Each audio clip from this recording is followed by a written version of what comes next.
வணக்கம். தேசம் சிறப்பு செய்திகளுக்காக நான் உங்கள் ரேவதி குணால்.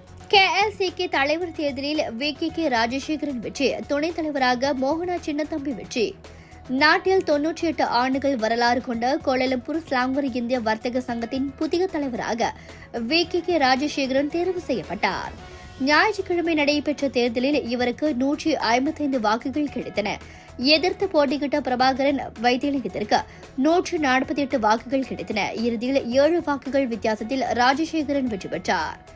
துணைத் தலைவர் பதவி தேர்தலில் மோகனா சின்னத்தம்பி 166 வாக்குகள் பெற்று வெற்றி பெற்றார். இவரை எதிர்த்து போட்டியிட்ட பன்னீருக்கு 137 வாக்குகள் கிடைத்தன. உதவித் தலைவர் தேர்தலில் டாக்டர் சித்ரா தேவி வெற்றி பெற்றார். இவருக்கு 153 வாக்குகள் கிடைத்தன. எதிர்த்து போட்டியிட்ட கவிமாறன் என்ற குமரன் முனியாண்டிக்கு 149 வாக்குகள் கிடைத்தன. பொருளாளர் பதவிக்கு போட்டியிட்ட IR பிரபாகரனுக்கு 158 வாக்குகள் கிடைத்தது.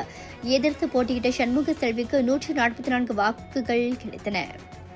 மொத்தம் 14 பேர் கொண்ட கவுன்சிலர் தேர்தலில் Kumaraguru 203, Praveen Dato Tamilselvam 172, doctor Rajasekaran Monan 171, Glory 168, Dato Ganesh 167, Jaya 166, Dato Bhuvaneswari 164, Ramkumar 163, Dato Chandrasekaran 162, doctor Nedunchezhiya 161, Danny Clifford 161, doctor Selvaraj 159, Varman Kandasamy 157, Kutty Krishnan Madhavan 154 வாக்குகள் பெற்று வெற்றி பெற்றனர் என்பது குறிப்பிடத்தக்கது.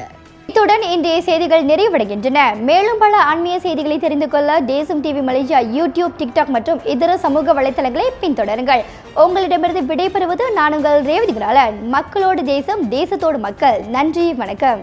ஒரு வீட்டுக்கு ஒரு பட்டதாரி எனும் நிலை போய் ஒரு வீட்டுக்கு பல மருத்துவர்களை உருவாக்கும் நடவடிக்கையில் இறங்கியுள்ளது எய்ம்ஸ் பல்கலைக்கழகம்.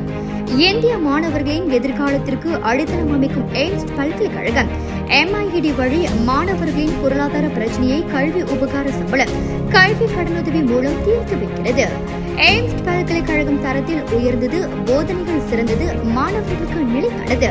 இன்றைய நாடுகள் எய்ம்ஸ் பல்கலைக்கழகம்.